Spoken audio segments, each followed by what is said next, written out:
రాజకీయాల్లో విపరీతమైన ధోరణులు మొదలయ్యాయి. ఎవరు అవునా ఈరోజు రాష్ట్రంలోని ప్రజానీకము 70-80% అది ఒప్పుకునే పరిస్థితి. మీరు చూడండి 2015-10కి ముందర ఉన్న రాజకీయం ఒక ఎత్తు. ఆ రోజు వైఎస్ రాజశేఖర గారు ఉన్నారు, తర్వాత రకరకాల నాయకులు ఉన్నారు. అంటే ఇటుపక్క చంద్రబాబు నాయుడు గారు ఉన్నారు, అటుపక్క రాజశేఖర రెడ్డి గారు కావచ్చు, ఇంకా రకరకాల నాయకులు ఉన్నారు. అప్పుడు కూడా విమర్శ చేసేవారండి.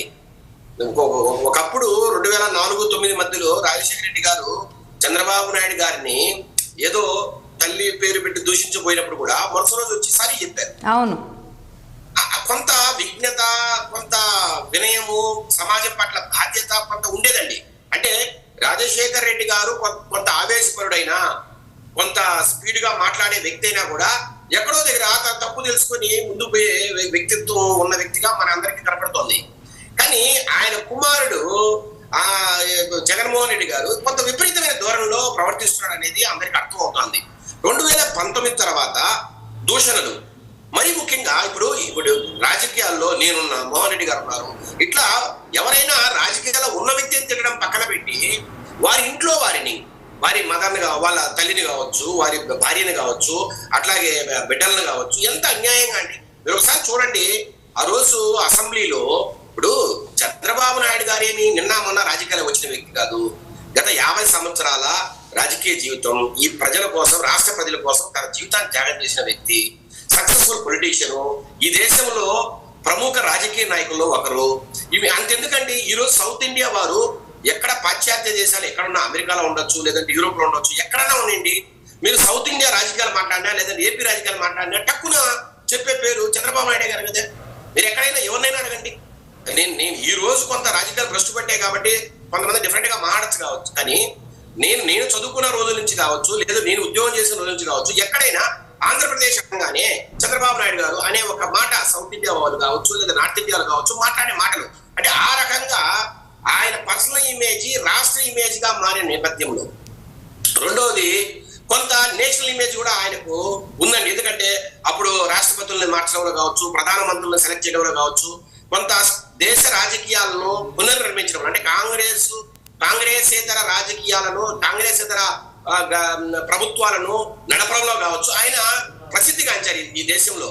మరి అలాంటి వ్యక్తిత్వం ఒక మహా వ్యక్తిని, ఆ మహానేతని, ఇప్పుడు రాజశేఖర గారిని వైఎస్ రాజశేఖర రెడ్డి గారు ఆ పార్టీ ఎట్లా, వైఎస్ఆర్ పార్టీ ఎట్లా అంత మహానేతని మీ అంతకన్నా కూడా గొప్పగా మాట్లాడాలండి.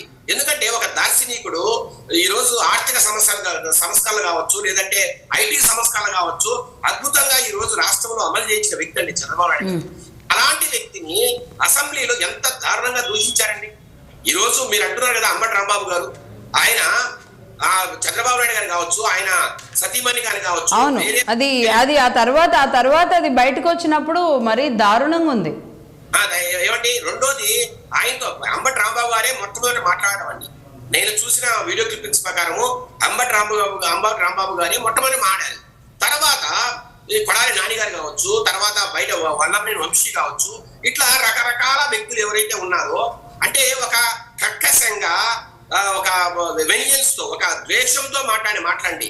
ఈరోజు వల్లభనేని వంశీ కావచ్చు, అట్లాగే కొడాలి నాని ఏ రకంగా చంద్రబాబు నాయుడు గారి మీద కావచ్చు, నారా లోకేష్ గారి మీద కావచ్చు, ఎంత దుమ్మెత్తి పోసారో 5 ఏళ్ళు, వాళ్ళకి ఎంత వెన్నుదనగా. ఏమంటే ఏ రోజైనా కొడాలి నాని కావచ్చు, వల్లభనేని వంశీ కావచ్చు, వైఎస్ జగన్మోహన్ గారు పిలిచి చెప్పలేరా, ఏంటంటే ఇంత అన్యాయమైన పోకళ్ళు మనకు అవసరమా, ఈ అసదర్భ ప్రేలాపాలు మనకు అవసరమా అని ఏ రోజైనా చెప్పారా? ఎంత తిట్టినా కూడా నవ్వుకుంటూ కూర్చోవడం న్యాయమా? ఇప్పుడు వయసులో చిన్నవారైనా జగన్మోహన్ రెడ్డి గారు ఒక రాష్ట్ర అధినేతగా ఉన్నప్పుడు మనం మాడే భాష ఏంటి? ఇప్పుడు ఆయన ఒక్కరు బాగా మాట్లాడితే సరిపోతుందా? మిగతా ఆయన చుట్టూరు ఉన్న మంత్రులు కావచ్చు, ఎమ్మెల్యేలు కావచ్చు బాగా మాట్లాడాల్సిన అవసరం లేదు. ఎంత మాట మాడారండి. కాదండి, తిట్టిచ్చేవాళ్ళు తిట్లు ఇచ్చేవాళ్ళు అందరూ ఇదే కృష్ణా గుంటూరు నాయకులే అవుతున్నారు. వైసీపీలో ఇప్పుడు వైసీపీ మోహన్ రెడ్డి గారు అవునన్నా కాదన్నా, నేను గతంలో కూడా ఆయన చాలా సందర్భాల్లో అడిగాను, వైసీపీ పుట్టుముంచేది కృష్ణా జిల్లా నాయకులే అవుతున్నారండి, ఈ బూతులతో ఎందుకు కంట్రోల్ చేసుకోవట్లేదు అని. జోగి రమేష్ గారి దగ్గర నుంచి మొదలు పెడితే అందరూ వాళ్లేగా తిట్టింది. మేడం ఇక్కడ ఒక దాంట్లో ఒక కుట్ర ఉందండి మేడం, నేను చెప్తా. ఇప్పుడు రాయలసీమ నుంచి రోజా గారు కావచ్చు, చెవిరెడ్డి భాస్కర్ రెడ్డి గారు కావచ్చు, భూమని కరుణాకర్ రెడ్డి కావచ్చు, రకరకాల వ్యక్తులు మాట్లాడుతున్నారండి. కొంత అసాధారణ అనగానే బుగ్గన రాజేంద్రనాథ్ రెడ్డి గారు ఎంత వైసీపీలోనే ఎంత గౌరవంగా మాట్లాడతారు. మనం చెప్పాల్సిన విషయాన్ని అద్భుతంగా చెప్పేదానికి మాటలు ఉన్నాయి, భాష ఉంది, వ్యాఖ్యలు ఉన్నాయి. ఇప్పుడు ఏదో లేని కోపాన్ని తెచ్చిపెట్టుకుని ఇంట్లో వాళ్ళ ఆడవాళ్ళందరినీ మాట్లాడడం వల్ల ఏమొస్తుందో ఎవరికైనా మళ్ళీ అర్థం చేసుకోవాలి. ఇక్కడ ఏంటంటే ఇప్పుడు అసెంబ్లీలో మాట్లాడే మాటలు కావచ్చు, బయట కూడా ఇప్పుడు ఆలోచించండి. ఇప్పుడు ఎంత కాదనుకున్నా షర్మిల గారు వైఎస్ జగన్ చెల్లెలే కదండి. ఆమెను పట్టుకొని ఏమండి నేను ఈ డిబేట్ లో మాట్లాడండి రాజశేఖర్ రెడ్డిను ఒకవేళ రాజకీయంగా ఎవరైనా ఆపోజిట్ గా ఉండొచ్చండి. ఇప్పుడు ఒక ఇంట్లో ఈరోజు కవిత గారు కావచ్చు, అట్లా కేటీఆర్ గారు కావచ్చు, తెలంగాణలో దారులు వేరయ్యాయి. అంత మాత్రాన ఎవరంటే వాళ్ళని పెట్టి అన్యాయమైన మాటలు అంటే ఒక నైతిక విలువలు లేని మాటలండి, వాళ్ళ వ్యక్తిత్వాల మీద వ్యక్తిత్వ హననం అంటారు దాన్ని. అట్లా అంత దారుణంగా వీళ్ళు కొంతమంది సోషల్ మీడియాలో మాడుతూ ఉంటే ఏం చేస్తుందండి వైఎస్ఆర్ కాంగ్రెస్ పార్టీ. అట్లాగే పోసాని కృష్ణమురళి గారు ఆ రోజు మన పవన్ కళ్యాణ్ గారి తల్లి గారి భార్యని కావచ్చు, సతీమణి గారు కావచ్చు, అట్లాగే బిడ్డలు కావచ్చు, ఎంత అన్యాయంగా మాట్లాడండి. అసలు వీళ్ళు ఎట్లా ఉంది ఎవరికి అంటే నేను మాట్లాడండి అవన్నీ మీరు. అవునండి, అవును.